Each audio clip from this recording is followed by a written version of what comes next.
Bueno, Edu, sabes que normalmente nos gusta empezar con una coñita, además siempre es improvisada, pero hoy quería empezar de una forma diferente y es porque, bueno, como sabéis, hace unos días, unas semanas, Kobe Bryant falleció y la verdad es que queríamos desde aquí pagarle un mínimo, una mínima memoria de todo lo que nos ha aportado y además una casualidad que es que hoy es el podcast número 24. Tremendo, macho. Hombre, el 8 no iba a ser, pero fíjate qué cosas, ¿eh? O sea, podía ser cualquier otro número de podcast. Y hoy es el 24 y es el primer podcast que grabamos en más de un mes, porque los últimos podcasts fueron las entrevistas que hicimos. La última fue la entrevista a Campillo, que es el podcast 23. O sea, que no es ni siquiera... O sea, es que realmente es que ha coincidido. O sea, no ha sido buscado tampoco, macho. Cojonante. Te quería hacer una pregunta. Dime. ¿Cómo te influyó Kobe? Porque tú y yo hemos hablado de esto y yo te lo dije, no entiendo cómo esta gilipollez, que no, o sea, para nosotros, en nuestro día a día, no implica nada, no es un cambio brutal, no se ha muerto nadie de nuestra familia, no es alguien que te toque personalmente, ni siquiera personalmente. Y sin embargo, yo personalmente estaba bastante jodido y lo hablamos. Entonces, me gustaría saber el por qué a ti te tocó tanto. A mí lo de Kobe, lo que me ha impactado de Kobe, bueno, para cualquier aficionado al baloncesto que le gustase jugar y demás, pues yo crecí viendo jugar a Kobe Bryant cuando yo tenía mis 15, 16 de años. Kobe Bryant era la estrella de los Lakers, era el three-peat con Shaq y demás, ¿no? Y de Kobe me impactaron varias cosas en su momento. La primera, que en aquel entonces el que más talento natural tenía probablemente era Tracy McGrady, pero que Tracy McGrady nunca llegó a ser, bueno, fue All-Star 11 veces o algo así, pero nunca llegó a ser lo que era Kobe porque no tenía esa ética de trabajo, ¿no? Entonces, las historias de Kobe, cómo hablaban de Kobe otros jugadores estrella de la NBA, como Reggie Miller, como Vince Carter, como... Entonces, eso te impactaba mucho, ¿no? Y me impactó una cosa, y es que el padre de Kobe, que fue exjugador de la NBA, cuando Kobe era un niño, se fue a jugar a Italia al baloncesto. Y Kobe durante muchos años, en Italia, él jugaba al fútbol. De los 7 a los 13 años o algo así, hasta que volvió a Estados Unidos. Y lo que hacía porque él realmente, su pasión era el baloncesto, era jugar al baloncesto después de los entrenamientos de fútbol o algo así. O sea, es decir, porque dices, joder, criándote en Italia, ¿cómo has llegado? Porque claro, tú al principio piensas, vale, tu padre juega en la NBA, eres americano, tal, pues tienes acceso a lo mejor para poder... No, este tío, cuando estuvo en Italia, pues tuvo que buscar la vida, ¿no? Y era eso, siempre tuvo esa ética de trabajo de él hacer más que el resto, ¿no? Entonces a mí lo que me impactaba mucho de Kobe era desde luego que Dios le repartió una buena mano, tenía talentos naturales y tal, pero ha habido gente con mejores manos, ¿no? Es como si hablamos de fútbol, pues... Cristiano yo no creo que tenga la misma mano que ha tenido Messi en cuanto a talento natural, y sin embargo ha sabido, a nivel de su carrera profesional probablemente sea incluso mejor que la de Messi en cuanto a títulos. Ha sabido sacarle el máximo partido a sus talentos, ¿no? Yo, una de las reflexiones que hice, te voy a contar la que hice y la evolución, ¿no? Que es, la que hice era bastante pesimista, que es un tío que se ha roto la cara todos los días de su vida por llegar a ser el mejor en todo lo que hace, ¿vale? Os recuerdo que ganó un Oscar. A esos niveles llegamos, ¿no? Y aún así te pasa esto y es hacia dónde te lleva la vida, ¿no? Es una visión muy pesimista de por qué te esfuerzas tanto para esto. Y sin embargo, después de una semana y media dándole vueltas sobre esto, no evidentemente todas las horas del día, pero sí de vez en cuando, mi reflexión es disfrutemos del camino, que eso es lo único que vale al final del día y al final de todos tus días. El haber disfrutado de todo eso. Lo demás, polvo. Yo, tío, hubo varias cosas, ¿no?, que me dieron que pensar. La primera, el memento mori, el recuerda que vas a morir, ¿no? Y como Marco Aurelio en Meditaciones dice que tu vida podría acabar en este instante. Y lo lees y queda muy bonito, pero suena muy a cliché, ¿no? Bueno, sí, vale, en realidad en este instante no.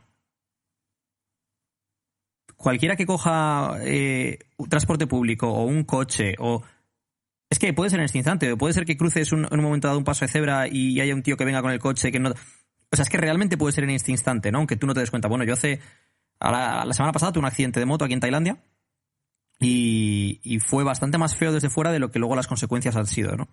Pero fue de la nada. Estaba mirando por el retrovisor un momento y cuando me quise dar cuenta, el coche delante había frenado de golpe, no me dio tiempo a frenar, me acabé estampando era un todoterreno, me acabé estampando contra el suelo y contra la rueda trasera izquierda del coche. Bueno. Y fue en un momento, no en un instante, no te das ni cuenta. Entonces, yo de lo de Kobe me dio que pensar varias cosas, ¿no? La primera es ninguno tenemos asegurada la vida, ¿no? Yo lo primero que pensé, ¿sabes? Con lo de Kobe lo primero que pensé fue en Magic Johnson. Porque yo pensaba en Kobe, que Kobe iba a envejecer como Magic Johnson, esa figura de los Lakers, esa estrella que todo el mundo recordaría, con esa magia especial y tal, ¿no?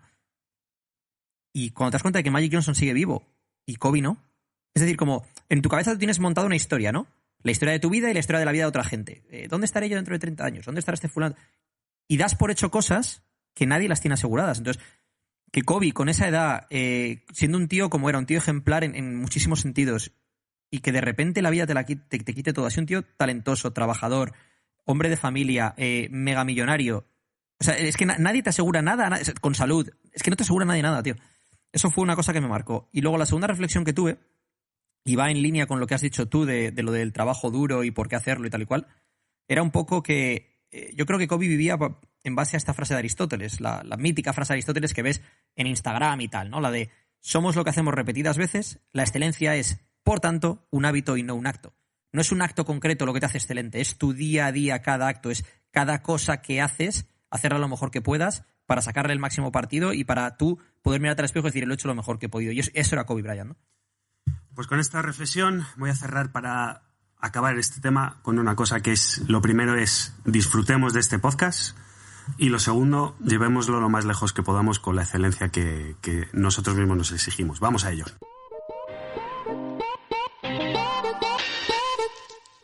Muy buenos días, muy buenas tardes, muy buenas noches, dependiendo como siempre desde dónde nos escuches, cuándo nos escuches, en la plataforma que lo hagas. Recordaros, por cierto, así un pequeño abreviación, estamos en iVoox, estamos en YouTube y estamos en Spotify. Y como siempre tengo, enfrente de la pantalla... ¿Acabas de decir Spotify? ¿Como Spotify 5? Sí, no lo sé, probablemente. Bueno, es Spotify. De hecho, he dicho iVoox y no sé si es iVoox, no lo sé, pero bueno. Es Spotify como Cabify, tío. Sí, lo sé. Que no sé ni por qué, eso no lo sé ni por qué, pero bueno, si alguien me lo explica. Sí, ya, dejarlo en los comentarios. Bueno, y como siempre, enfrente tengo a Eduardo Barreche Uren. Edu, ¿qué tal? ¿Cómo estás? Pues muy bien en Tailandia. Llevo aquí 5 semanas. Hoy estamos a 2 días de... Es más, lo puedo decir porque como no vamos a subir el podcast, para cuando subamos el podcast ya habrá pasado, a 2 días de la despedida de soltero de un amigo mío que se casa aquí dentro de 10 días. Uf. Y le vamos a hacer una despedida de soltero en Tailandia. Bueno, la despedida el viernes. Hoy es miércoles. Para cuando pongamos esto me imagino que será el martes o miércoles de la semana siguiente. Así que muy bien, vienen todos mis amigos a Tailandia. Despedida, viaje, boda y tal, y luego nos vamos a Bali, mi novia y yo.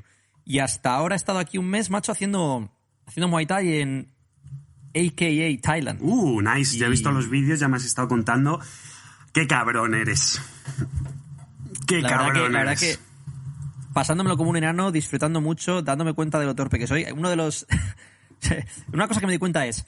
Porque yo siempre he sido un tío muy atlético. Desde pequeño en el colegio y todo, pues era de los mejores en deportes y tal. Siempre he sido un tío muy atlético. Pero ya tengo 34 años. Ya no tengo 18. Y ahora me acuerdo cuando, por ejemplo, una época que hice un poco de kickboxing con 18 años y, bueno, es que mis patadas volaban. También venía de 12 años de taekwondo y tal, ¿no? Pero la agilidad, la potencia, el cardio, que no tengo ya ahora. Y aunque me noto relativamente atlético, ahora me doy cuenta de una cosa, tío. Y es, cuando tienes 18, 20, 25 años, estás en tu punto álgido en muchas características. Por ejemplo, la fuerza la puedes seguir desarrollando más adelante o tal, pero a nivel de agilidad, de explosividad, y no te das cuenta en ese momento, tú crees como que te castigas a ti mismo pensando que no es suficiente o quieres más y no te das cuenta de que estás en tu mejor momento y ahí es cuando lo puedes aprovechar, ¿no? Ojo, y la capacidad de aprendizaje también, ¿eh? Acuérdate lo fácil que era... También, la plasticidad que tienes, claro, a nivel mental. Uno de los cabrones de los monitores, a mí y a mi novia nos llamaba Robocop. Dice, o sea, de una clase a otra nos decía, hoy 80% Robocop, hoy 75% Robocop. Y hoy le he dicho, bueno, ¿qué tal ella? ¿Ya sigue siendo Robocop? Y dice, Robocop ha muerto. Como diciendo, ya se le ve suelta, dinámica y tal, ¿no? Sí, pero bueno, simplemente para decir eso, que muy bien, que aquí en Tailandia y que... Bueno, que disfrutando de la vida y del proceso, tanto de las partes bonitas como de las no tan bonitas, porque también he de decir que cuando, por ejemplo, en Instagram la gente ve los viajes y tal, ¿no? En mi caso, o en el de otras muchas personas, no ven la parte detrás que también hay... O sea, solo ven las luces, los claros, no ven los oscuros, ¿no? Los momentos pues, que tiene todo el mundo, ¿no? De frustraciones, o de duda, o de sentirte solo en un momento dado, o lo que sea. Entonces, desde aquí no quiero lloriquear ni nada por el estilo, no es mi estilo, Simplemente quiero decir que lo que veáis por Instagram, que os creáis la mitad de la mitad, ya no mío, sino de la mayoría de la gente en cuanto a los highlights de su vida. La vida de la gente no son todo highlights, no son todo fotos de revista. Exacto. Y de hecho, bueno, una de las cosas clásicas es a qué hora hacemos nuestras llamadas de trabajo. La mía es hora perfecta, que es a la 1:30 de la tarde, la hora en Dublín. ¿Tu hora cuál es? A las 8:30 normalmente hacemos las llamadas últimamente. Y cuando estábamos, sin embargo, cuando estaba en Miami, las llamadas las hacíamos como a mis 8 de la mañana, que era tú, pues eso, como tu 1 de la tarde o algo por el estilo, ¿no? Al final es, pues menos mal que no estoy en Corea o algo así, macho, si no estaría jodido. Pero, fíjate la llamada ya a las 11 de la noche. Pero bueno, que eso es algo mínimo, ¿no? La verdad que me siento un privilegiado por poder hacer lo que hago, por poder ganarme la vida. Que es de esto, hoy vamos a hacer una sesión de preguntas y respuestas, y de esto hablaremos luego. Una de las preguntas va en torno a esto. Pero Carlos y yo hemos hablado de esto mucho, que nos sentimos unos privilegiados por ganarnos la vida haciendo algo positivo por la gente y no vendiendo metadona como Walter White. Aunque él ganase más pasta que nosotros, la verdad, para engañarnos. Sí. Pero bueno. ¿Y de qué vamos a hablar hoy? Porque es un podcast que nos vamos a salir un poco del ordinario, ¿no? Normalmente, bueno, siempre hemos empezado hablando o de fitness o llamémoslo filosofía, aunque no siempre es filosofía, mentalidad, sociología, etcétera, etcétera. Y en los últimos podcasts nos habíamos metido directamente con entrevistas a personas que queríamos entrevistar y que creemos que han aportado mucho al canal y a la gente que lo ha escuchado. Y hoy hemos dicho, bueno, ya que llevamos unas semanas sin grabar, vamos a salirnos un poco de lo habitual, ¿no? ¿De qué vamos a hablar hoy? Pues hicimos una encuesta ayer en Instagram de preguntas para hacer preguntas y respuestas, un Q&A, en plan, mandarnos las preguntas que consideréis que queréis que respondamos en el podcast. Nos ha llegado muchísimo spam de cuentas de sígueme y te sigo, me encanta tu cuenta, no te sigue. Y luego nos han llegado un montón de preguntas también vuestras, de las cuales hemos hecho una selección de, creo que eran 9 preguntas hemos seleccionado para hoy, ¿no? Para que, tuviese tiempo dentro del podcast, pero también fuese un podcast relativamente prolongado, ¿no? Por cierto, pequeña acotación, vamos a salir por la vía de servicio, ¿vale? Podcast. Vale, ya lo sé pronunciar. Es que en cada podcast lo pronuncio de una forma diferente y no parece que tenga mucha habilidad, ¿no? Pero ya está calentado. Venga, nos metemos otra vez en la vía de... No, una cosa, llevamos como 12 minutos grabados y no ha habido ningún taco. Sé que estás orgulloso de nosotros, papá. No empecemos. O sea, que salga natural, no saque de repente 5 o 6. ¿Te imaginas? Venga, a ver lo que aguantemos. Venga, pues la primera pregunta, que es, es que de esta podríamos hacer un podcast solo entero, macho, que es cómo hacerse un buen entrenador online. Buen con mayúsculas. Bueno, vale. Primer punto, experiencia en las trincheras. Propia tuya y con clientes. Es decir, para que tú puedas entender lo que tus clientes pasan, para que puedas prever lo que puede ir mal, tienes que tener experiencia y tienes que haberlo visto. Es decir, tú hay un programa que lo puedes poner sobre el papel y que quede muy bonito y cuadre mucho, pero si tú lo has hecho con clientes y has visto cómo han reaccionado, a lo mejor has visto, imagínate, por ejemplo, yo veo muchos programas de gente que hace entrenos de pierna en el cual el factor limitante es la espalda baja. Porque cómo han diseñado los ejercicios no han tenido en cuenta que ese factor limitante va a ser esa espalda baja, ¿no? Esto puede pasar con otros muchos tipos de programa. Entonces tú tienes que tener experiencia tuya propia en las trincheras para saber las sensaciones y demás, y luego con clientes. Ese es el primer punto. Punto número 2. Tienes que ser muy, con mayúsculas, bueno en programación de entrenamiento. ¿Y qué quiere decir con esto? Que tienes que entender, los principios que rige la programación de entrenamiento, entender por qué eliges unos ejercicios u otros, por qué eliges un tempo u otro, entender por qué eliges unos descansos u otros, qué estímulo estás buscando, tener buenos conocimientos de anatomía, de biomecánica. Al final todo esto es lo que englobaría el cómo programar adecuadamente, ¿no? Siguiente punto, yo creo que sería saber dónde te puedes encontrar baches en el camino y cómo lidiar con ellos. Y cómo lidiar con ellos tanto a nivel técnico como a nivel psicológico. Hay veces que un cliente tuyo, por ejemplo, no va a seguir bien un programa o un plan de nutrición y le vas a tener que dar un toque, o a veces que le vas a tener que ser comprensivo con esa persona porque las situaciones que está viviendo en ese momento en su vida, a lo mejor estrés o demás, lo último que necesitas es que le eches un rapapolvo, ¿no? Entonces tú tienes que prever lo que puede ir mal y qué hacer al respecto. Claro, y esto se linka mucho con la primera, que es la experiencia, porque, es decir, nosotros podemos hacer el típico árbol de decisiones, ¿no? Si a un cliente le falla esto, sales por un lado o por el otro. Si al cliente le falla esto, pues tomo esta decisión y la otra. Y eso está muy bien en la teoría, pero si tú no has vivido todas esas decisiones, ¿cómo sabes cuál es la adecuada, no?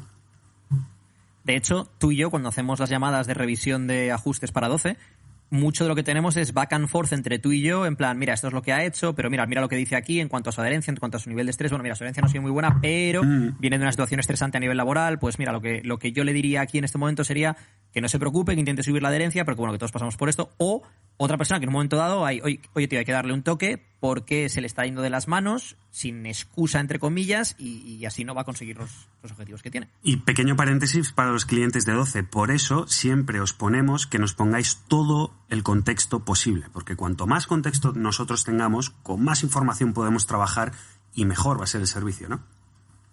Eso es. Al final, con los ajustes de 12, estos son conversaciones entre Carlo y yo, revisando vuestro último check-in, revisando el check-in anterior, check-ins que tengamos anteriores o lo que os hemos dicho otras veces, revisando vuestro cuestionario inicial, las metas que tendríais. Entonces, es importante que tengamos contexto, sobre todo para que podamos tener ese debate o esa reflexión en la cual os demos pues, el ajuste necesario. Volviendo fuera, ya saliendo de un poco de 12, otro punto sería saber cómo, cuándo y dónde hacer ajustes, que está un poco en relación con esto también. Es decir, tanto a nivel de entrenamiento como respecto al NEAT, al cardio, a la nutrición. ¿Y eso te lo da el qué? La experiencia. Eso es. Recomendación, porque la pregunta al final era cómo hacer un buen entrenador online. Y yo voy a hacer ahora, cuando acabes tu recomendación, quiero hacerte una pregunta más extra. Vale. Recomendación: cursos, seminarios, libros o mentorías que te enseñen bien de anatomía, de biomecánica, de programación de entrenamiento y de nutrición. O sea, todo lo que sea aplicado a tu nicho específico de clientes. Por ejemplo, si te dedicas a rehabilitación de lesiones, pues tendrás que hacer un curso específico de lo que te va a ayudar para la rehabilitación de lesiones. Si te dedicas a cambios en la composición corporal de ejecutivos ocupados, tendrás primero que entender cómo es el estilo de vida de un ejecutivo ocupado o de a lo mejor un empresario si estás trabajando con empresarios. A lo mejor, porque no es lo mismo entrenar a un culturista de 20 a 25 años que, por ejemplo, a un ejecutivo estresado de 45 con muchos viajes, ¿no? Entonces tendrás que entender esa parte y para eso tendrás que estar en contacto con gente que vive ese estilo de vida y tener esa experiencia en las trincheras. Pero luego también está la parte teórica de intentar aprender lo máximo que puedas de lo que hemos hablado antes, es decir, anatomía, biomecánica, programación de entrenamiento, nutrición, para poder aplicar esa teoría a la práctica. Pero la práctica necesita de la teoría y la teoría necesita de la práctica. Es decir, el movimiento se demuestra andando, pero no solo eso. El movimiento se aprende moviéndose. Es decir, ejemplo con el Muay Thai. Si yo veo un vídeo de cómo se pega una patada, pero yo no pego 100.000 patadas, yo no sé pegar esa patada. Exacto. ¿No? Es decir, tienes que practicarlo una y otra vez. Y esto se aplica también a la hora de entrenar a gente. Es decir, vas a ver qué ajustes son mejores, no solo sobre el papel, sino que el cliente se puede adaptar a ese ajuste y puede realmente seguirlo. ¿Qué ajustes no lo son? ¿Cuándo hay un batch y demás? Y prometo a nuestra audiencia que esto no está guionizado, porque mi pregunta era justo eso, que era cómo elegir a tus mentores, cómo elegir la formación, cómo elegir esos cursos. Hay tanta oferta en internet y física y hay muchísima oferta. ¿Cómo los distingues? Te voy a añadir una cosa. Lo primero es, elegir a gente que cubra, pues, partes que a ti te son específicas para tu nicho de clientes o lo que estás buscando, ¿no? Es decir, si tú quieres entrenar a culturistas para competición, pues hay mucha gente que ha leído muchos libros y que a lo mejor sabe mucho de teoría de entrenamiento, pero ellos no han competido en culturismo ni han preparado nunca culturistas. Entonces necesitarás a alguien que tenga esa experiencia en las trincheras, ¿no? O sea, experiencia tanto propia como con clientes y resultados, macho. O sea, esto es como... Yo te voy a poner un ejemplo. Tú imagínate que yo soy pobre y que debo un montón de dinero al banco y te doy consejos financieros y te cobro por darte consejos financieros. Coño, que no tiene ningún sentido, ¿no? Entonces, tendrás que tener, pues, una serie de resultados en el nicho en el que sea. Un tío que se dedica a rehabilitación de rodilla, pues no son resultados de composición corporal, son resultados de rehabilitaciones de rodilla. Un tío que se dedica a entrenar a gente para mejorar su rendimiento en un deporte específico tendrá que tener conocimientos de ese deporte, haberlo practicado él o ella seguramente y haber desarrollado una experiencia con deportistas en ese ámbito, creo yo, vamos. Así que, niños, cuando veáis gente con muchos seguidores en Instagram, no significa que sean buenos entrenadores, ¿vale? Es que más, no tiene absolutamente nada que ver. Quiere decir que eres bueno en marketing. O sea, eres bueno en marketing. Exacto. Eres bueno en redes sociales. O tienes una estética brutal, o una serie de cosas que combinan. Y ojo, todos mis respetos porque seas capaz de haber generado una audiencia así. Pero es un skill set diferente al de ser un buen profesional en el ámbito del entrenamiento. Exacto. Bueno, vamos a la segunda pregunta, que es de esas que supongo que te suelen llegar muy, muy de vez en cuando a tus redes sociales. Una pregunta así como muy de avanzado, de una persona que probablemente tampoco tenga mucha idea, pero lo ha leído en alguna revista o lo que sea, ¿no? Que es, ¿qué opinas de preagotar los músculos rezagados? ¿Es una buena estrategia o sobreentiendo? Yo creo, me imagino que nos llegó mal la pregunta o a lo mejor te la pasé yo mal. Me imagino que será o sobreentreno. O sobreentreno, pero sí, puede ser. Entonces, bueno, pero lo primero, diferenciamos entre prefatiga, que de hecho es una metodología de entreno, cuando haces, por ejemplo, biseries y haces prefatiga, incluso puedes hacer postfatiga, y activación. Yo soy fan en general de activar los músculos que están rezagados y que seas capaz de contraerlos bajo la resistencia de la pesa o del cable o lo que sea que estés utilizando, ¿no? Pero preagotar y activar son cosas distintas. Creo que activar tiene su sitio en cualquier momento de una programación, mientras que prefatiga tiene su sitio cuando estamos buscando un estímulo específico en un momento dado. Y normalmente ese estímulo va a ser de tipo metabólico. Es decir, va a ser... lo que quieres es, por ejemplo, cuando haces triseries o haces biseries y tal, lo que estás buscando es ese bombeo, esa acumulación de metabolitos en el músculo y demás. Pero si estás haciendo, por ejemplo, un 5x5, un entrenamiento de fuerza, no tiene sentido que prefatigues, vas a mover menos peso, probablemente lo muevas peor a nivel de patrón de movimiento y demás. Entonces tienes que encontrar activación sí, prefatiga tiene su sitio en una programación, pero no siempre. Sobre entrenamiento. Habría que hablar por dos partes. Bueno, primero, si tendría sitio o no esto, tendría que ver con el tipo de estímulo que estés buscando en esa fase en concreto de entrenamiento. Eso es lo primero. A lo mejor buscas un estímulo del sistema nervioso central en un entrenamiento de fuerza.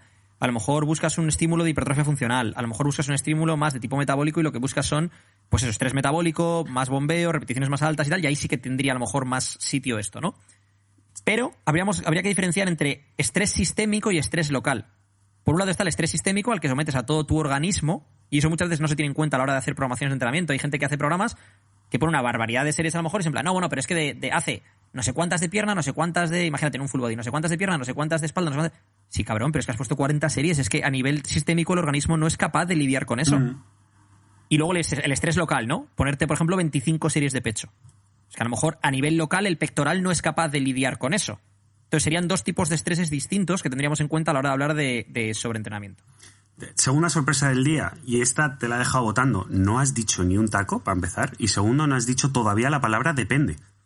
Porque ahí sí te la he dejado votando para el depende. Sí, me la has dejado huevo ahí para... No, sí, pero he querido entrar un poquillo en el charquillo.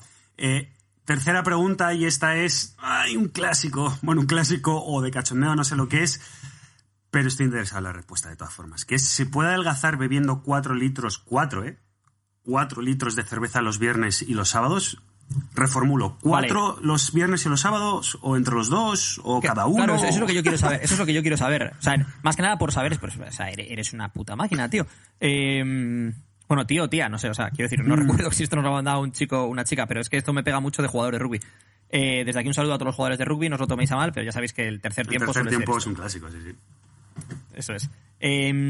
A ver, teóricamente, vamos por partes. ¿Se puede adelgazar bebiendo 4 litros de cerveza? Sí. ¿Te lo estás complicando? Mucho. ¿Es óptimo? Desde luego que no. Entonces, aquí tendríamos que hablar de varios factores. El primero, déficit calórico. Si no estás en déficit calórico porque te has bebido esos 4 litros de cerveza, no vas a adelgazar. Si estás en déficit calórico, a pesar de esos 4 litros de cerveza, perderás peso. Luego habrá que ver si estás perdiendo grasa, estás perdiendo músculo, un poco del uno, un poco del otro. Eso ya es otro tema de aparte. Segundo, vamos a hablar de moderación. Alma de cántaro. ¿Tienen que ser 4 litros? O sea, ¿no pueden ser, yo qué sé, 2 botellines? O sea, quiero decir, o sea, no sé. Porque entonces a lo mejor no entiendo tu meta. ¿No? Esto es como el otro día, un cliente, creo, en un formulario que ponía, mi objetivo es perder grasa y estoy dispuesto a seguir la rutina a rajatabla, excepto que no quiero pasar hambre. Yo ahí me quedé un poco a cuadros, en plan, quiero decir, o sea, si quieres perder grasa, es probable que en algún momento vayas a pasar hambre. Si te sobran 12 kilos, podemos hacer que pierdas los primeros 6 o 7 sin pasar nada de hambre. Pero llegará un momento, a lo mejor, cuando ya te quedes al final, o sea, al final de esa pérdida de grasa, según lo seco que quieras llegar a estar en el que sí que es posible que pases hambre. Y esto va en línea con lo de los 4 litros de cerveza, ¿no? Si te sobran 20 kilos, probablemente puedas beber 4 litros de cerveza y si arreglas en lo que haces el resto de la semana, todavía puedes perder grasa. No es lo óptimo, pero es probable que seas capaz y de que estés en déficit calórico. Cuando ya estás más seco, más complicado lo veo, este planteamiento. Otro punto, y esto lo hemos hablado tú y yo mucho, Carlo, las calorías vacías. Es decir, nutrientes. Te estás quitando posibilidades de tomar nutrientes. Eso lo hemos hablado mucho porque, bueno, yo por mi estilo de vida, pues oye, los fines de semana siempre me gusta salir y tomarme una copa, aunque ya casi no bebo tantas copas. 4 litros de vodka. No, 4 litros de vodka, no. Fíjate, me he pasado el whisky, tío. El whisky solo por 2 motivos. Porque es mucha menos cantidad de lo que vas a meter y segundo, porque no estás metiendo el extra ese de Coca-Cola y de no sé qué, y de no sé cuánto, y de no sé cuánto, ¿no? O sea, whisky on the rocks. Whisky on the rocks. O ni siquiera sin No, rocks. no, con sin rocks. Sí. Con rocks, sí. Y claro, el problema... ¿Has probado el Proper 12? Hombre, ya que estás en Irlanda. Por supuesto. De hecho, antes de mudarme a Irlanda, ya me compré una botella. Me la trajeron por las Navidades del año pasado. Y me la cepillé en 2 noches. No os la cepillamos... Jameson... cambia el discurso. No os la cepillamos. Jameson o Proper 12. Esto es como Madrid, Barça, Jameson o Proper 12. Por marca Proper 12, porque Conor mola. Por sabor Jameson. De momento, también hemos de decir que Proper 12 es una marca que lleva 1 año, 2 años, mucho, tienen que evolucionar muchísimo. ¿No? 3 años, desde 2016, ¿o no? ¿Cuándo hizo la pelea McGregor? ¿4 años de hacer ya? Con Mayweather, la pelea de McGregor con Mayweather fue en 2016 o 17. 17 creo, pero no te lo aseguro. Joder, macho, ¿cómo pasa el tiempo, Sí. Vale, luego habría que hablar de recuperación, de cómo ese alcohol afecta a tu recuperación, probablemente incluso de cómo afecta a lo que vas a comer ese día o el día siguiente, bueno, y demás, ¿no? Pero bueno, más allá de esto, que es una pregunta que me parece de risa, o sea, he decidido contestarla ahora. Normalmente este tipo de preguntas, cuando me las mandáis por Instagram, no es que os bloquee, pero no os contesto. Porque es en plan, mira, no tienes la seriedad como para que te conteste esta pregunta, ¿no?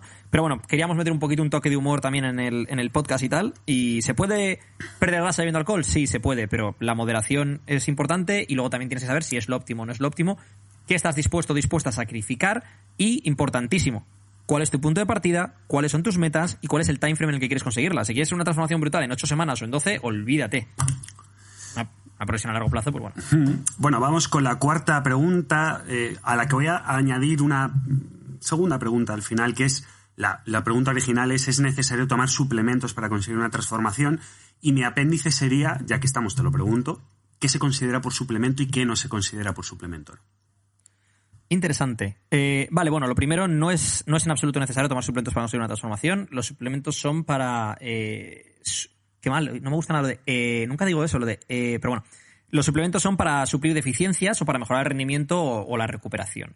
Y ahí es donde entra a contestar tu pregunta, ¿no? Los suplementos son para suplir deficiencias.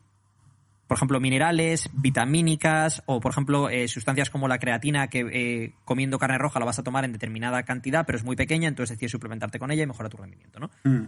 Pero yo, por ejemplo, la proteína de suero lo veo más como nutrición, como una nutrición... que es... ¿Cómo se dice esto? Es que me pienso en inglés a veces, tío. ¿Eficiente? Que es como muy... No, es... Bueno, como que te lo hace fácil, ¿no? Es decir, puedes llevar proteína de suero en cualquier momento, asegurarte que tu consumo proteico sea el adecuado, la absorción es más rápida y demás, ¿no? Entonces, por ejemplo, la proteína de suero no la veo tanto como un suplemento. Ahora bien, tema de los suplementos. Hay algunos que son completamente... no te diría absurdos, pero es un poco tirar el dinero, y hay otros que, bueno, te pueden ayudar en función de lo que estés buscando, ¿no? Por ejemplo, el magnesio y el zinc influyen en un montón de procesos del cuerpo y te ayudan mucho a nivel de recuperación, sobre todo el magnesio con el tema de por ejemplo, calambres o de mal sueño y demás, te ayuda muchísimo. La proteína en polvo, como hemos dicho, no la considero tanto un suplemento como la considero parte de la nutrición. Omega 3, en caso de que no comas suficiente pescado azul. Vitamina D3, en caso de no exponerte a la luz del sol o de que vivas en un país como Irlanda, que está Carlos ahí, entonces pues no te dé mucho el sol y a lo mejor tomar vitamina D3 sería interesante. Creatina, monohidrato de creatina, 5 gramos al día, te ayuda con el rendimiento en el gimnasio a nivel de, pues, de poder levantar más peso, de poder hacer más series o más repeticiones y demás. Aminoácidos, hidratos de carbono intraentreno en un momento dado, en función también de tus metas y demás. Y bueno, hay una cosa que tú y yo decimos mucho, que es que no nos gusta daros pescado, sino que nos gusta enseñaros a pescar. Exacto. Sí, sí. Entonces, desde aquí recomendamos que vayáis a examine.com. examine.com. Examine.com. Es una página que lo que hace es elaborar y... elaborar y... ¿Cómo se dice después la palabra, tío? Bueno, estudios independientes, pero elaborar y... Hoy estoy... Ahí me No pillas. estoy, Bueno, pues elaborar y evaluar luego estudios independientes sobre determinados suplementos para ver qué es lo que realmente funciona, lo que no. o al menos de qué es de lo que hay evidencia científica de que funciona o de que no funciona. A nivel personal, ¿cuáles son las que tú has utilizado o utilizas más asiduamente? Yo utilizo magnesio casi siempre, y digo casi siempre, por ejemplo, se me agotó el bote el otro día, pero me vengo a Tailandia, voy a la farmacia y compro magnesio, siempre lo he traído conmigo. Creatina cuando me acuerdo, y debería acordarme más a menudo, ahí tiene Carlos su magnesio. Creatina cuando me acuerdo, y debería acordarme más a menudo. Aminoácidos intraentreno y proteína en polvo postentreno. Más allá de eso, pues hay momentos de mi vida en los que pues a lo mejor añado vitamina C postentreno que ayuda a la recuperación. Puedo añadir fosfatidilserina en un momento dado para la recuperación o para ayudarme pues también en el reposo. Puede ser tomártela después de entrenar o antes de dormir. Zinc, bueno, o sea, otra serie de... Bueno, cafeína. La cafeína también es un suplemento y lo puedes tomar tanto si tomas café como si tomas a lo mejor cápsulas de cafeína o lo que sea, ¿no? Pero... omega 3 también, porque no soy muy de comer pescado, pero la verdad es que debería tomar más omega 3 y no lo tomo. Eso ahí lo admito. Y luego, bueno, suelo estar siempre en sitios de sol, suelo buscar el sol, con lo cual vitamina D3 normalmente no me hace falta. Pero yo creo que ese sería un poco así a grandes rasgos, tanto lo que he hecho como lo que hago y tal. Perfecto. Bueno, en un momento dado, por ejemplo, hay gente que me pregunta por el estrés, ¿no? Cosas para el estrés, ashwagandha, rodiola, o sea, es que todo depende de aquello con lo que estés lidiando y lo que hemos dicho, ¿no? Es suplir deficiencias, mejorar tu rendimiento o mejorar tu recuperación. Entonces, en función de lo que veas que necesitas, pues... Perfecto. Bueno, siguiente pregunta, que además se linka mucho con la pregunta de la cerveza, sobre todo con esa parte final que mencionabas, que es cuando ya te queda menos con lo que iniciaste para bajar, por ejemplo, ¿no? Y es que ¿por qué se hace más complicado llevar la dieta rajatabla cuando llevas 3 meses de dieta? Yo creo que lo primero porque todos tenemos una capacidad de sacrificio y niveles de motivación finitos, ¿no? O sea, esto no es un pozo sin fondo. Entonces, tener sobre todo yo creo cuando tienes una meta en mente, cuando dices voy a hacerlo durante un mes, voy a hacerlo durante 3 meses, y tienes un time frame específico, entonces eres capaz de sacrificarte más porque tienes un time frame, ¿no? Si a este time frame le añades una meta, por ejemplo, voy a ir a la barbacoa de fulano y quiero que me vean así de bien, o tengo mi propia boda, la boda de no sé quién, o tengo un viaje a no sé dónde, y tienes una meta específica de por qué quieres que se te vea de esa manera, ¿no? El otro día, por ejemplo, una chica me escribió que le interesaba apuntarse a nuestros programas de entrenamiento porque tiene su graduación este año y quiere en las fotos de su graduación, que las va a tener para toda su vida, pues verse de una determinada manera, ¿no? Pues, y me pareció súper interesante, porque me parece mucho más interesante, y esto lo hemos hablado en podcast de fitness anteriormente, el por qué quieres, por ejemplo, ganar músculo o perder grasa o ambas cosas, más interesante que cuánta grasa quieres perder o cuánto músculo quieres ganar. Es el por qué. ¿Qué por qué hay detrás? ¿Cuál es tu motivo? Eso es lo que te va también a llevar a conseguir unas cosas u otras, ¿no? ¿Qué pasa? Que también pasa que si tú ya llevas 3 meses a dieta, seguramente ya te veas mucho mejor que antes. Entonces, parte de la necesidad, entre comillas, perdón, de mejorar habrá desaparecido, porque yo hay un concepto que le llamo el de la horquilla de la comodidad. La horquilla de la comodidad quiere decir que imaginaos que para un chico, por ejemplo, ¿vale? Tu forma de verlo, dices, joder, pues mi 10 es como Brad Pitt en Troya o como Chris Hemsworth en Thor, ¿no? Este tipo de físico.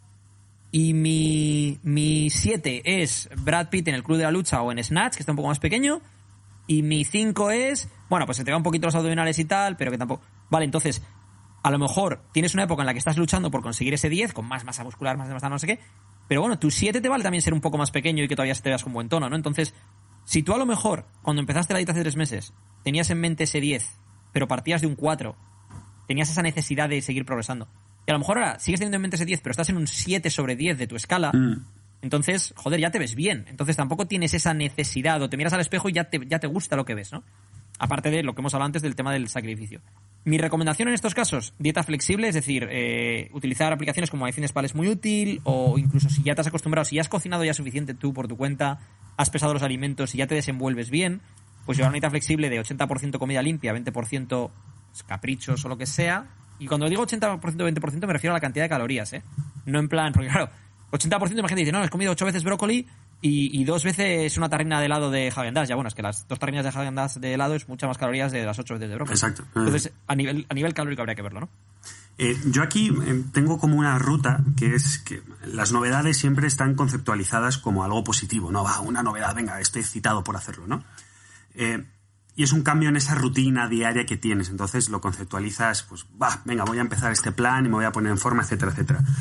Pero en un punto, que ha pasado ese punto, ese primer mes, esos primeros 2 meses, se convierte en rutina y por tanto lo conceptualizas como el resto de tu vida, como algo neutral o a veces negativo o como sea, ¿no? ¿Cuál es la solución de esto? Pues volvemos un poco al inicio del podcast, previo incluso, justo en la parte de COVID, ¿no? Que es intentar disfrutar de tu día a día, intentar hacer que tu rutina sea algo positivo, intentar focalizar tu entrenamiento a voy a dar el 100% de mi entrenamiento y me lo voy a pasar bien aunque esté sufriendo. Por ejemplo, el tema donde a la gente más le cuesta, que es en dónde, la cocina, ¿no? En la dieta. Coño, aprende a cocinar, hazte recetas, ponte creativo dentro de las limitaciones en tu plan nutricional que tienes. O el NEAT, joder, es que tengo que hacer 12.000 pasos. Bájate un podcast, bájate un disco nuevo, yo qué sé, un audiolibro. O sea, son pequeñas herramientas en tu día a día que no hace falta que algo sea nuevo para que lo disfrutes, sino que tu día a día seas capaz de disfrutarlo, ¿no? Eso es la clave, incorpóralo en tu día a día de una forma que te suponga un disfrute. O sea, por ejemplo, que a lo mejor intentes aprender a hacer recetas nuevas y el desafío de aprender esa habilidad nueva de cocinar se convierte en algo que disfrutas, ¿no? O lo que decías tú, un podcast o audiolibros o lo que sea, y que en lugar de ser, joder, qué coñazo, tengo que ir a andar, sea, joder, qué bien, que tengo una hora para mí solito ahora mismo en la cual voy a escuchar un podcast de no sé qué que me parece súper interesante. ¿Yo sabes lo que hago, ejemplo, tío? ¿no? ¿Sabes lo que hago? Cojo nuestros podcasts y pongo solo mi parte y salgo a andar. Y me escucho en bucle todo el tiempo. ¿Te imaginas que hago eso de verdad? Estaba ahora mismo... Además, Carlos y yo esto lo hacemos como una videollamada. Sí. Y es que su cara estaba siendo muy seria. Sí. Yo estaba... Al principio digo, a lo mejor dice que es porque quiere corregir a lo mejor pequeños tics que tenga de decir... o alguna cosa de esas. No lo sé. Onanismo. Cuidado. Sí. No. Hay una cosa que tenemos siempre la coña Carlos y yo. Pues claro, cuando Carlos edita los vídeos que subimos a redes sociales y tal, en las que yo contesto preguntas, pues bueno, está...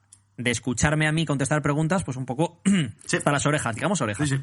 Y pues digamos orejas porque hoy no estamos haciendo tacos. Exacto. Entonces, yo, una cosa que le digo a Carlos es, cada vez que me manda vídeos sobre preguntas mías o lo que sea, le digo, oh, tío, que poco me gusta escucharme en los vídeos. O sea, que es odio escucharme a mí mismo.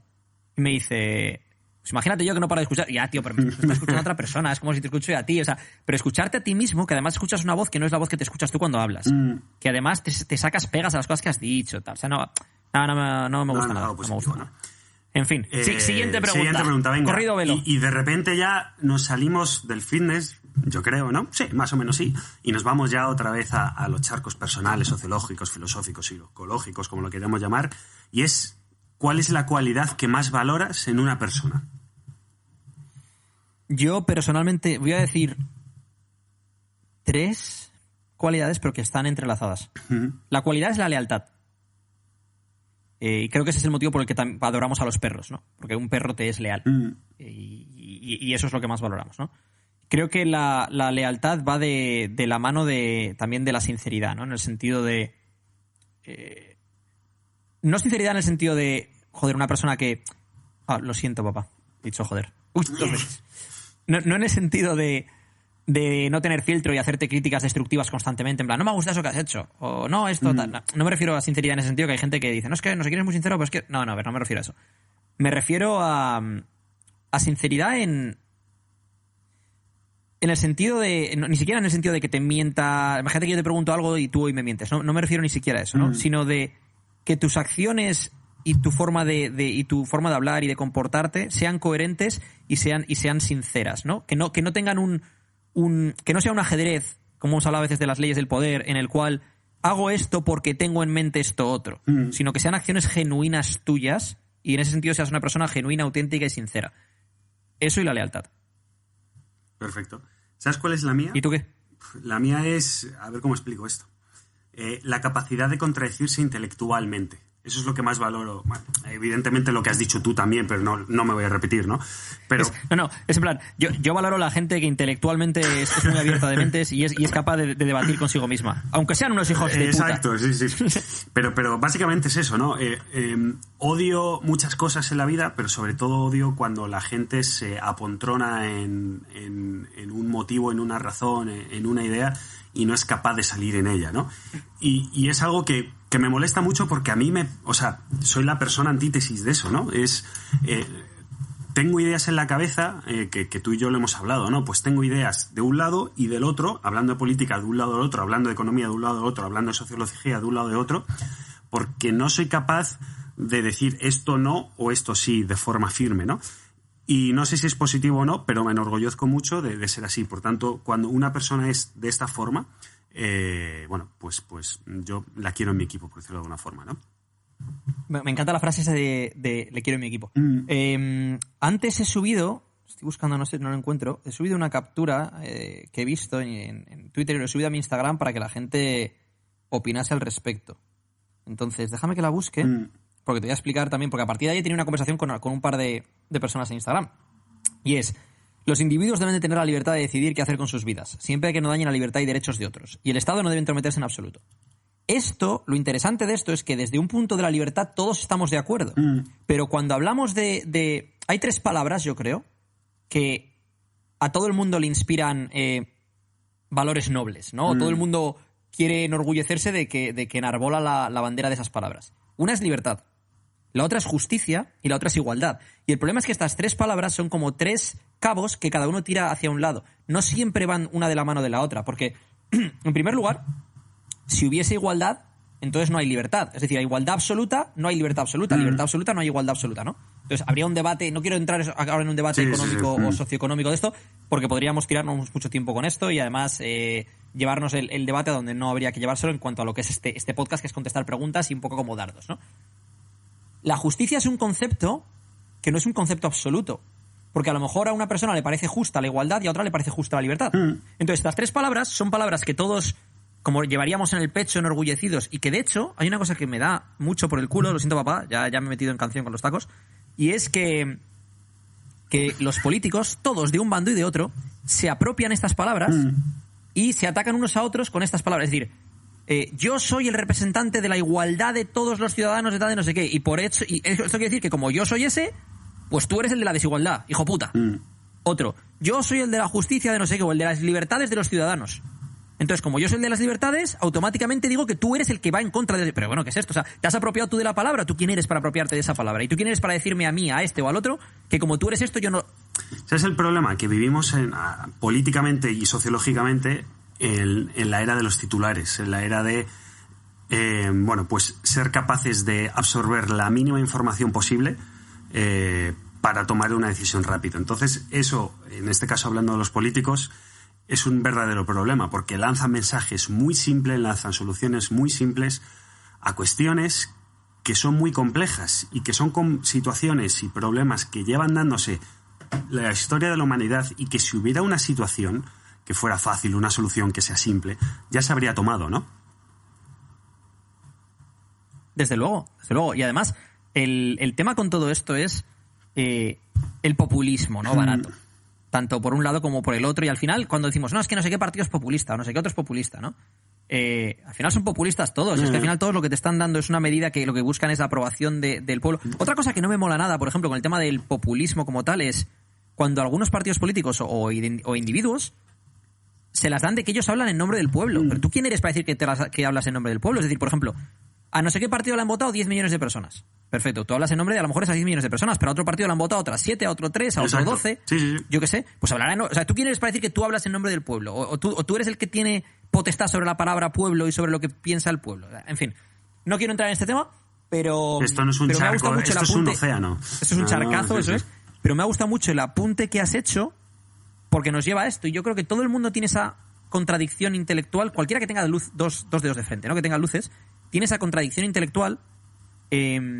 Porque estas 3 palabras, creo que todos queremos la mejor representación de estas 3 palabras, que, bueno, las palabras de un poco la Revolución Francesa, ¿no? Pero se contraponen entre sí. Tú a lo mejor quieres libertad de 1 a 10, 7, pero igualdad 9. Yo a lo mejor quiero igualdad 7, pero libertad 9. Tu concepto de justicia y el mío no son exactamente lo mismo, precisamente por esa diferencia de visualizar la libertad y la igualdad. Y creo que ahí es donde el debate tiene que ser menos emocional entre unos y otros, porque una cosa que no me gusta nada de los debates políticos es que automáticamente es como, vale, o sea, tú imagínate que tú defiendes la igualdad y yo la libertad. Entonces tú dices que yo soy un cerdo anarcocapitalista libertario, porque lo único que me importa es la libertad, y entonces lo que me importa es tener yo, por ejemplo, más dinero y que no me lo quiten y que el otro no sé qué. Y entonces, automáticamente es como a lo mejor yo valoro mi libertad individual de tomar mis propias decisiones por encima de la igualdad de todo el mundo en determinadas cosas, no en todo. A lo mejor yo estoy de acuerdo con igualdad de oportunidades, pero no con igualdad de resultados. Y entonces ahí es donde entramos en ese debate, ¿no? Imagínate que entonces yo te digo a ti que tú vives en los mundos de Yuppie porque la igualdad de resultados es injusta, porque entonces le estás quitando Robin Hood, le quitas el dinero al que lo ha ganado por su cuenta, no sé qué es lo que sea, ¿no? Y yo creo que el problema es cuando lo tornamos en ese debate emocional, en lugar de decir, vamos a ver, ¿por qué esta persona piensa que esto vale más que esto? Primero, ¿cuál es tu background socioeconómico? O sea, ¿de qué estrato socioeconómico vienes tú? ¿En qué ambiente has crecido? ¿En tu casa, escuela, amigos, demás? ¿Qué has estudiado? ¿Qué conocimientos tienes? Y a partir de ahí intentar pues llevar el debate a un punto más racional, menos emocional, intentando entender todas las partes. Pero esto es muy fácil decirlo aquí, de charla de taberna tú y yo, muy difícil aplicarlo porque no se ha podido aplicar en ningún momento de la historia. Al final, por eso siempre tenemos bandos y por eso siempre, pues bueno, ocurren estas cosas. Y claro, el problema es que cuando tú intentas entrar, no vamos a hablar de política, ¿no? Imaginemos que estamos en un grupo de amigos y estamos hablando de cualquier temática. Y yo me lo intento llevar, por ejemplo, a la parte racional, a la parte vamos a dar un background a esto, vamos a intentar llevarlo un poco más profundo, y tú te pones en modo, no, ¿por qué? Claro, tú vas a ganar esa discusión delante de las 8 personas porque tú vas a soltar la frase guay, ¿no? La frase sexy y todo el mundo, ¡oh! Y la otra persona, ¿qué va a hacer? Pues o puede seguir por su lado o va a responder con la misma arma, que es, bueno, pues ahora yo también suelto la frase, ¿no? Ese es lo complicado, estar en el debate al mismo nivel y quererle los dos mantenerlos en el mismo nivel intelectual, ¿no? Que es lo realmente complicado.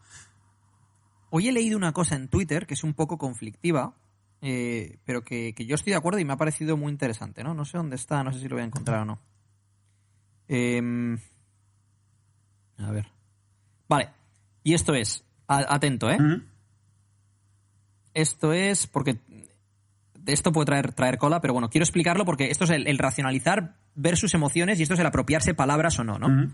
Y dice, tengo derecho a ir por donde me dé la gana, como me dé la gana y con quien me dé la gana sin que me pase nada. Sí, y también todos deberíamos tener derecho a dejar la puerta de casa abierta y que no nos roben, pero el mundo no es el mundo de los Teletubbies. Vale. Eso dicho así, a muchos les va a ofender. A mí la segunda frase me parece descomunal. Sí, también tengo derecho a dejar la puerta de mi casa abierta e irme a hacer la compra y dejarla abierta, pero ¿a qué no lo haces? Entonces, con lo que sigue todo esto, a ver si... Pues es que me he quedado sin... Vale. Es que me he quedado sin internet. Entonces estoy intentando cargar para ver si puedo seguir con el hilo que tenía esto. Vale, hay una... Esto es de un tío... No le conozco al tío, con lo cual, si luego le seguís en Twitter o lo que sea, o sea, no estoy validando a esta persona porque no le conozco ni le sigo, simplemente he visto este hilo porque un amigo mío lo ha retuiteado. El tío es Wall Street Wolverine. Bueno, pues simplemente me ha parecido interesante lo que ha dicho aquí. Y es... Hay una gran diferencia entre lo que te gustaría que fuera el mundo y lo que realmente es. La educación no soluciona el mal en el mundo. Por pura estadística siempre va a haber gente que vaya al margen de toda esa educación. No está mal soñar con un mundo idílico sin delincuentes y criminales, pero que eso no te ciegue de ser responsable y consciente a la hora de prevenirte de los peligros que acechan. Solo un necio no lo haría. Tenéis que entender que aunque todos compartamos por lo general unos valores y una ética mínima, siempre van a existir personas que no lo hagan. Siempre han existido y desafortunadamente siempre existirán, por lo que lo mejor que se puede hacer es prevenir situaciones de riesgo. Si eres consciente de la existencia de un peligro, intenta evitarlo. Promover mensajes irresponsables frente a todo esto, escudado en tengo derecho a ir como me dé la gana o a ir a donde me dé la gana o lo que sea, acaban provocando tragedias. Vuestros derechos no le importan a muchas personas porque actúan al margen. Y añado, en el mundo hay depredadores. Es una jungla al fin y al cabo y no sabes quiénes son ni cómo van a actuar, ¿no? Entonces, el problema de esto es cuando tú dices la primera frase de tengo derecho a ir donde me dé la gana, como me dé la gana, tal y cual. Si eso lo entendemos todos, que tienes que ser un idiota, un chimpancé para no darte cuenta, o sea, para no decir, joder, claro que tienes derecho. Por supuesto que lo tienes.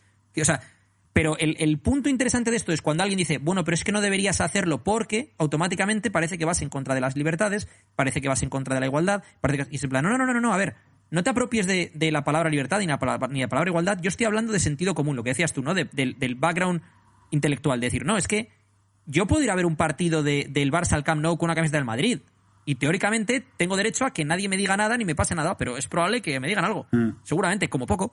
Entonces, a donde quiero llegar con esto es a ese punto en el cual tenemos que tener pensamiento crítico y analizar, sobre todo, me interesa mucho la parte esta de... Hay una cosa, esto en inglés se llama God Terms, que es lo que hemos hablado de justicia, igualdad, libertad... Y ves como los políticos, y muchas veces no solo los políticos, sino incluso en debates televisivos y demás, determinados personajes se intentan apropiar, tanto de un bando como de otro, se intentan apropiar de estas palabras porque eso te llega a un punto emocional a ti como telespectador o como oyente o lo que sea, ¿no? Entonces, lo que decías tú antes, se llevan la conversación a un punto emocional más que a un punto crítico o a un punto racional. Entonces, da la impresión de que si yo soy el que defiende la justicia y yo estoy debatiendo contigo, automáticamente tú eres el injusto. Si tú eres el que defiende la igualdad y yo debato contigo, automáticamente yo soy el que está en contra de la igualdad. Esa es un poco la impresión que intentan dar, ¿no? Entonces, lo que me resulta más importante de esto, y por esto me he metido en este charcazo ahora mismo, respecto a lo que Carlos ha dicho antes, es tenemos que ser esos que tienen pensamiento crítico y que sabemos ver cuándo nos pone una cortina de humo, cuándo nos la intentan colar y cuál es el trasfondo de las cosas que ocurren. Es decir, el que yo, por ejemplo, en un momento dado diga no deberías de ir al Camp Nou con la camiseta del Madrid, por ejemplo, no quiere decir que yo no crea que tengas derecho a ir. Quiere decir que yo, por ejemplo, como amigo, te doy un consejo. Oye, tío, yo si fuera tú, no haría esto. ¿Por qué? Porque a lo mejor tiene unos riesgos que de otra forma podrías evitarlos y disfrutar del partido de la misma manera, ¿no?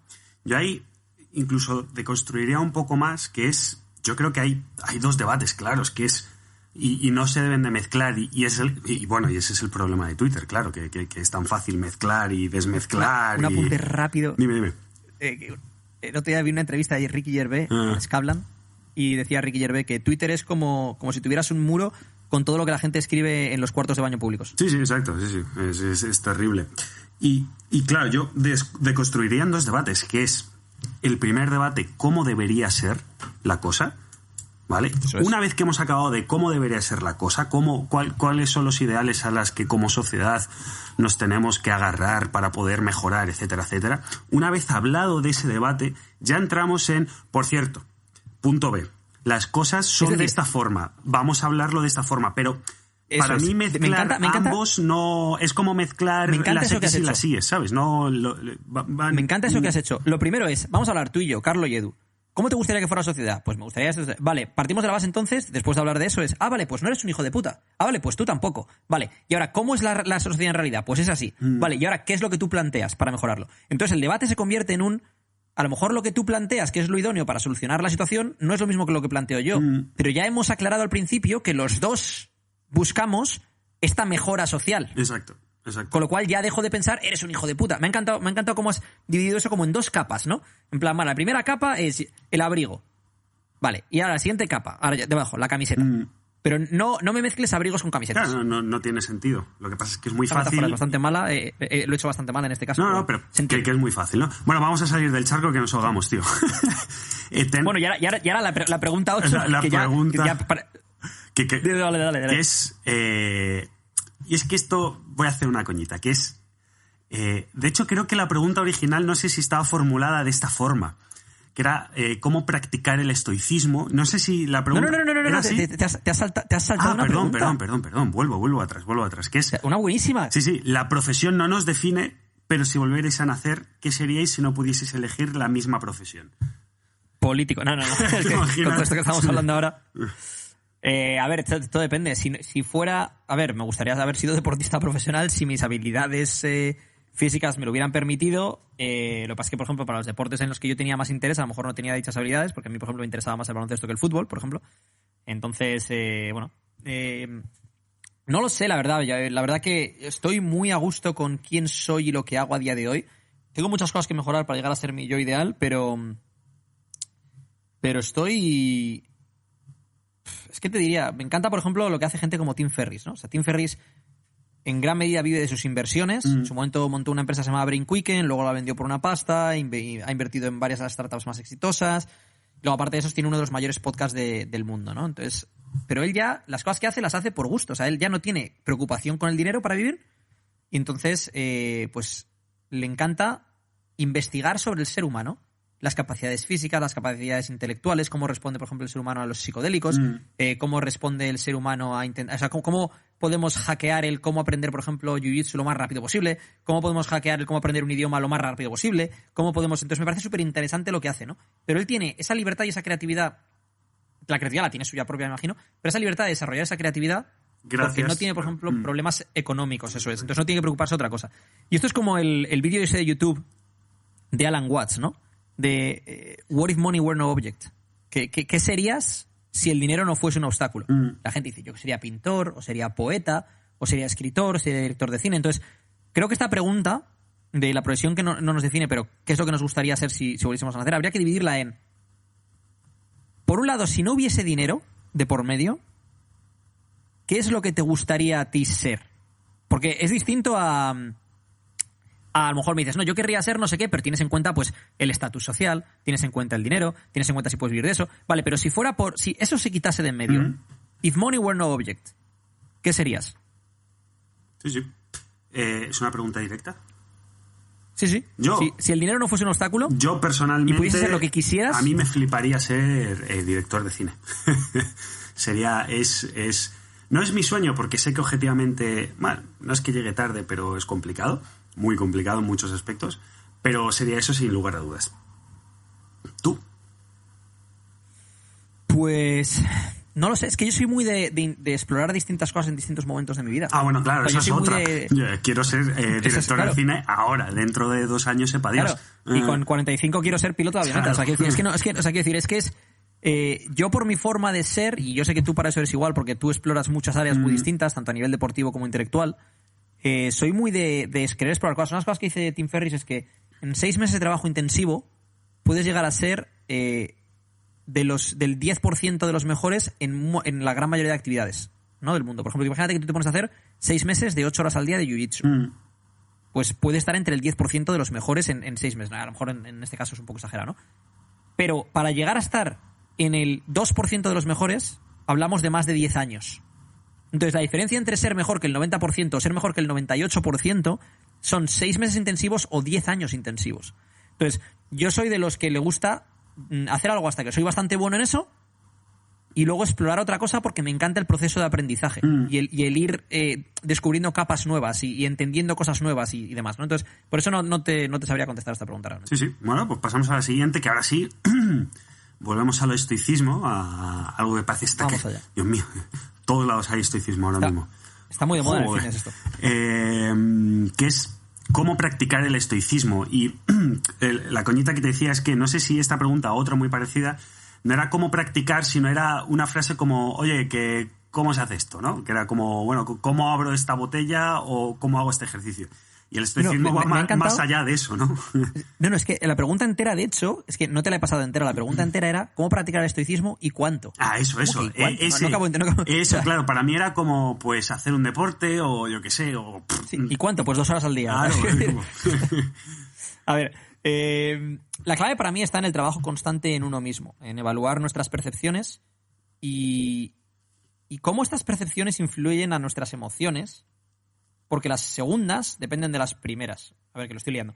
Sí, es decir, las emociones dependen de las percepciones. Es decir, trabajo constante para evaluar cómo son tus percepciones y nuestras emociones. Porque las segundas, las emociones dependen de las primeras, las percepciones. Y cómo gestionamos estas emociones es lo que te da calidad de vida o no. Entonces, a mí me parece que es un trabajo constante y yo fallo todos los días. Yo fallo todos los días, porque al final todas tus percepciones dependen de tu estado de humor en ese momento, dependen de yo qué sé, por ejemplo, si has pasado una serie de traumas infantiles, vas a ver la vida de una forma, que si has pasado por otra serie... Todo el mundo ha pasado por algún tipo de trauma en mayor o menor intensidad, pero, por ejemplo, una persona cuyos padres se divorciaron por una infidelidad no va a lo mejor a ver una relación de la misma manera que una persona cuyos padres llevan casados 50 años y nunca ha habido ningún problema de ese estilo.